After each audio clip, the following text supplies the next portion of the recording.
Здравейте, драги приятели на ведическата астрология! С вас е Рухини. Аз съм ведически астролог, който практикува тази древна и много интересна наука повече от вече 8 години.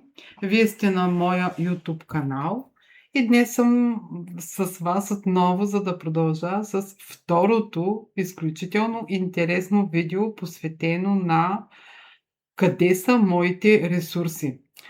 С тези видеа, които ще бъдат 12, вече е подготвено видео, свързано с асцендента Овен. Аз съм си поставила амбициозната задача за всички 12 асцендента във ведическата астрология Джотиш да дам матрицата, която показва къде са техните ресурси и къде са предизвикателните моменти в тяхната карта, свързани с материалната сфера. Разбира се, това са общи анализи, общи положения, свързани с асцендента на всеки един знак. Доста зависи в индивидуалната карта и как точно са подредени планетите, познаци и домове и в какви комбинации участват. Но ще видите, че дори с тази, да се каже, матрична информация може да придобиете доста сериозна представа за това къде са вашите ресурси с оглед вашият асцендент. И така, във ведическата астрология асцендента или лагна е от изключително значение, като съществуват още няколко дома, които също имат така значение по отношение на тълкуването на картата и обещаното в нея в частта за материалните ресурси и за финансите. С тези от вас, които не са свикнали с ведическата карта в северен стил, да припомня, че при нас в картата цифричките означават знаците и в легендата на слайда съм представила всички 12 знака, как се обозначават в този стил, а домовете при нас са статични. И в това ромче, горното, винаги в нашата карта се изобразява асцендента лагна. Отбелязала съм важните домове, които са от значение за анализа. С турбичката с парите е втори дом, свързан с натрупване на материалните ресурси. Пачката долари представлява 11-ти дом, който е свързан с също с ресурсите на тези, които са заплатени от нашата дейност, от нашата длъжност, която заемаме, незаработените пари. И 12-ти дом е обозначен с паричките, които отичат в канала. И така, когато говорим за лагна телец, влизаме в една съвсем различна енергия от тази на лагна овен. Ако овенът тръгва бързо, пробива, рискува и често печели чрез милостта да започне, телецът изгражда. Той не търси просто моментен успех, а стабилност, сигурност, форма, качество и материална опора. При тази лагна ресурсите не са само нещо, което идва и си отива. Те са нещо, което трябва да бъде създадено, задържано, подредено и превърнато в трайна основа. Телецът е земен знак, стабилен, управляван от Венера. Това означава, че основният личен ресурс на човек е способността му да създава стойност, красота, комфорт, устойчивост и усещане за качество. Тук ресурсът не идва само чрез борба, а чрез привличане, постоянство, вкус, практичност, търпение и умение човек да работи с материалния свят. Лагна телец има нужда да вижда резултат, да го докосне, да го използва, да го превърне в нещо реално. Управителят на асцендента е Венера. Но при лагна телец Венера не управлява само първи дом. Тя управлява и шести дом. Защото в шести дом е разположен знакът Везни. Това е много важно особено, защото свързва личността с темите за служенето, ежедневните усилия, борбата, дълговете, конкуренцията, задълженията, здравето, конфликтите и способността човек да се справя с проблемите. Това означава, че за лагна телец Личният ресурс не е само чарът на Венера.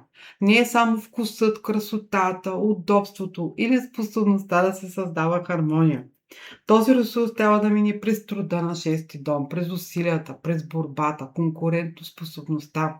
Човек трябва да се научи да работи последователно, да изпълнява ангажименти, да бъде полезен, да поддържа ред в ежедневието си и да не избягва неприятните задачи. Това е много интересна връзка. Венера обича приятното, красивото, хармоничното по своите естествени качества. Шести дом обаче не винаги е приятен. Той изисква и дисциплина, и справяне с напрежението, борба с конкуренцията, понякога битка с обстоятелствата. Затова при лагна телец ресурсите могат да идват, когато човек успее да превърне своите венериански качества в реална услуга, в работа, в професионална полезност. Красотата трябва да стане занятие. Вкусът трябва да стане умение. Хармонията трябва да стане система. Удоволствието трябва да бъде подкрепено с труд.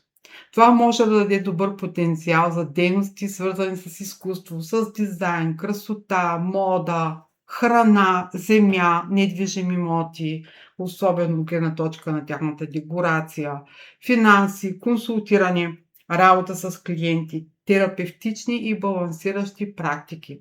Но само ако човек не разчита единствено на природния си талант. При лагна телец таланта трябва да се упражнява, да се усъвършенства всеки ден. Следващата важна точка е втори дом в нашата карта. И при лагна телец той е разположен в знакът Близнаци. И тук енергията е много по-различна от тази на лагна. Телецът е стабилен, бавен, земен знак, а Близнаци са двойствени по своята природа, често доста подвижни, въздушни, комуникативни, любознателни и гъвкави. Това означава, че способността за натрупване при лагна телец е свързана не само с материалната устойчивост, а и с умението за говорене, за писане, за учене, преподаване, търговия, информация, посредничество, контакти и адаптивност, разбира се. Управителят на втори дом е Меркурий. Но Меркурий управлява в тази карта е пети дом, защото пети дом попада в знака Дева. Така втори и пети дом са свързани чрез управляването или управителя, който е една и съща планета. Това е много благоприятна и важна връзка, защото втори дом е натрупването, а пети дом е интелектът, творчеството, мантрите, консултирането, личният талант, добрата карма от минала инкарнация и способността на човек да създава нещо чрез своят ум. Тук виждаме една от най-силните формули за лагна телец. Ресурсите могат да се натрупат чрез знание, ум, реч, обучение, анализ, творчество, консултации, писане, преподаване, работа с информация и интелектуални умения. Това не е лагна, при която парите идват само от физически труд или само от собственост. Тук има и силен потенциал човек да натрупа чрез това, което знае, чрез това, което може да обясни, да структурира, да предаде и превърне в полезна информация. Близнаци във втори дом дават важност на думите. Речта може да бъде ресурс, гласът може да бъде ресурс, писането също може да бъде ресурс. Умението да се говори с хората, да се продава, да се обяснява, да се създава съдържание, да се работи с текст, език, маркетинг, обучение или комуникация, може да бъде източник на натрупване. И понеже Меркурий управлява и пети дом, това може да бъде не просто техническа такава комуникация, формална, а творческа, интелигентна, аналитична и дори с образователна цел. Но тук има и предупреждение. Близнаци, макар и двойнствен знак, са доста подвижни като енергия. Меркурий може да дава много идеи, много интереси, много посоки, ако човек с лагна телец обаче се разпилее между твърде много проекти, ако постоянно сменя темата, ако говори твърде много, и то безсмислени неща, ако не довежда до край ам, започнатото, тогава потенциал за натрупване се разпилява. За да се превърне Меркурий в ресурс, информацията трябва да бъде подредена. Знанието трябва да стане продукт, услуга, курс, консултация, текст, система или метод. След това гледаме на следващо място 11-ти дом. Домът на доходите от дейността, печалбата, реализацията на нашите желания, връзката ни с различни мрежи, общности от хора, чрез които идват редица възможности. За Лаг на Телец 11-ти дом попада в знака Риби. Това е много интересна позиция, защото Риби са знак на вярата, въображението, духовността, състраданието, интуицията, изкуството, лечението, оттеглянето, дълбоката чувствителност и невидимите процеси. Той е знак, който много разпилява енергията. И това означава, че доходите от дейност при Лаг на Телец може да идват не само чрез практичност и материална стабилност, а чрез сфери, свързани с вдъхновение, с творчество, духовност, помощ, лечение, консултиране, психология, изкуство, музика, работа с образи, символни системи, интуитивни знания, работа с чужбина или в чужбина, или с по-широк кръг хора, работа по интернет или с различни хуманитарни теми. Риби в 11-ти дом могат да дадат доходи чрез нещо, което докоства хората на по-финно ниво. Управителят на Риби е Юпитер, но при Лаг на Телец Юпитер управлява не само 11-ти дом, но и 8-ми дом в картата, където е разположен Стрелец. Това прави картината много по-дълбока и по-сложна. 11-ти дом е доходите, но 8-ми дом е домът на кризите, трансформациите, тайните, чуждите ресурси, дълговете, наследствата, скритите процеси, психологическата дълбочина от гледна точка на трансгенерационната психология. Също така това е дом на скритите процеси, на окултното знание и на внезапните обрати. Когато една и съща планета управлява 11 и 8 дом, доходите могат да бъдат свързани с, така да се каже, осмодомни теми. Човек може да печели чрез работа с чужди ресурси в финансовата сфера, с финанси, застраховане, данъци, наследства, инвестиции, психологическа работа, особено такава свързана с кризисни ситуации, диагностика, изследване чрез окултно знание, езотерика, дълбоки такива консултативни практики, които имат трансформационен ефект. Изобщо трансформационни процеси и теми, които не са видими на повърхността. Това е много силен показател за доходи чрез дълбочина. Лаг на Телец изгражда стабилна земна практична основа, а 11-ти дом в Риби с управител Юпитер, който управлява и 8-ми дом, показва, че печалбите могат да идват не само от видимия материален свят, но и от невидимото. От интуицията, от изследваното, от скритото знание, от работата с кризи и чужди проблеми. Но това носи и предупреждение. Юпитер като управител на 11 и 8 дом, който има и разширяващ ефект, може да даде доходи, които не винаги са равномерни. Може да има периоди на силни възможности, последвани от неочаквани промени. Може да има печалби чрез други хора, но и зависимост от чуждите ресурси. Може да има големи идеи, големи очаквания, големи обещания, но и риск от прекалено доверие. При Лаг на Телец е важно човек да проявява финансовите предложения и да ги проверява. Да проверява партньорските ресурси, инвестициите и обещанията за бъдещи печалби. Юпитер обаче обича да разширява, но 8 дом понякога разширява, разбирате, през кризите. Затова тук е важно да има финансова предпазливост. Не всяка голяма възможност е стабилна. Не всяко обещание за печалба е реалистично. Не всяка духовна, идеалистична, вдъхновяваща идея и проект могат да доведат винаги до доходи. Доходите могат да бъдат силни, когато има дълбоко знание, доверие, изградено с другите хора, морал и правилна преценка. Но ако липсва практична проверка, осми дом може да донесе големи изненади и то не винаги приятни. Сега стигаме до 12 дом. Мястото, през което ресурсите могат да изтекат. За лаг на Телец 12 дом попада в знака Овен.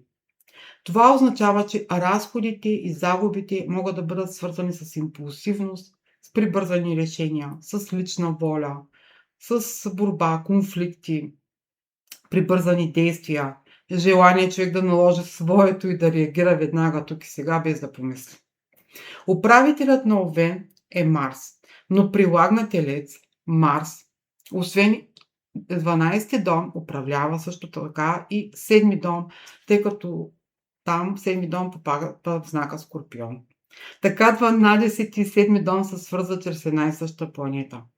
Това е много важен ключ. Ресурсите могат да изтичат чрез партньорствата, брака, клиенти, договори, съдружия, конфликти с други хора или прекалено силно въвличане в чужди желания и борби.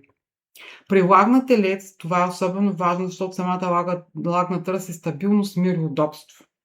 Но 7-ми дом Скорпион и 12-ти дом в Овен показват, че отношенията могат да бъдат интензивни, страстни, понякога напрегнати, а разходите могат да идват чрез конфликти, раздели, партньорски книзи, съдебни спорове, тайни напрежения или борба за контрол. Марс в тази роля показва, че човек трябва да внимава с импулсивните решения в отношенията и в договорите с други хора. Не бива да се влиза в партньорство само защото човек е привлечен, провокиран или емоционално въвлечен. Не бива да се харчи, за да се докаже нещо на партньора. Не бива да се водят войни, които източват време, пари или психична енергия. Тук много ясно се вижда, че част от загубите могат да идват от неправилно избрани съюзи или от конфликти с хора, с които човек е обвързан. 12-ти дом в Овен може да показва и разходи за действия, които са започнати твърде и прибързано. Човек може да вложи пари в нещо, защото е решил на момента. Може да купи нещо импулсивно, може да реагира с гняв и да поеме някаква финансова отговорност. Може да реагира от гордост или от желание да бъде, или по-точно да се покаже независим и това да му нанесе материален ущърб. Може да губи ресурс, когато се опитва да действа самостоятелно в ситуация, която изисква по-дълбока стратегия. И ако трябва да обобщим финансовата формула за лаг на Телец, за която финансовите ресурси са много значим елемент от живота, тя е следната. Ти имаш природна способност да изграждаш стойност, стабилност и материална основа. Твоя личен ресурс е Венера. Вкус, качество, постоянство, привличане, умение, създаване на удобство и форма. Но понеже Венера управлява и 6-ти дом, този ресурс се отключва чрез работа, чрез дисциплина, ежедневни усилия, способност да се справяш с трудности и с ежедневни практични проблеми, които трябва да преодоляваш. Натрупването идва чрез Меркурий, чрез знание, реч, писане, интелигентно плануване, обучение, търговия, комуникация. Доходите от дейността идват през Юпитер, през Риби в 11-ти дом, но Юпитер управлява и 8-ми. Това означава, че печалбите могат да бъдат свързани с дълбоки знания, чужди ресурси, трансформационни процеси, психология, езотерика, финанси, невидими процеси. А изтичането на ресурсите идва през Марс и през 12-ти дом и Овен и връзката му с 7-ми. И това показва, че загубите могат да идват чрез импулсивни действия, конфликти и неправилни партньорства. И практичният съвет за лаг на Телеци. Не разчитай само на природния си усет към стабилност. Превърни таланта си в ежедневна работа. Превърни знанието си в система. Превърни вкуса си в полезност. Избери внимателно партньорите си. Не позволявай отношенията да източват ресурсите ти. Не влизай в конфликти, които не си струват цената, която ще платиш. И не вярвай на всяка голяма възможност, ако зад нея няма проверима и реална основа. Защото прилагнете ли се? Ресурсите идват, когато човек създава стойност, бавно, красиво и устойчиво. но остават само тогава, когато зад красотата има труд, за знанието има система, а за партньорствата има яснота, граници и зрял избор. И така, драги представители на Асцендента Телец, надявам се това видео да ви е било полезно. Моля да се абонирате за моята страница, да натиснете лайк, тъй като това изключително много помага в моята работа. А за тези от вас, които търсят лична консултация, ще оставя своите координати под видеото. Ако не знаете своята лагна, не се тревожете. Под това видео ще оставя също така и линк към моя професионален калкулатор на български език. Защо е професионален? Защото има различни нива на трудност. От най-ниското ниво за начинаеш до блокове, които са за доста напреднали практически джутиши. Също така, в момента тече и предварителното записване за моя курс. Лек старт в Джотиш, който ще започне в септември, ако искате да тълкувате с лекота вашата карта на вашите близки, да сте подготвени във времена на несигурност. Заповядайте в рамките на 12 урока от около 2 часа. Ние ще изучим основата на Джотиш и най-вече ще започнем практично да го използваме. И така, драги слушатели, беше ми безкрайно приятно да бъда с вас. Очаквайте ме отново с Лагна Близнаци.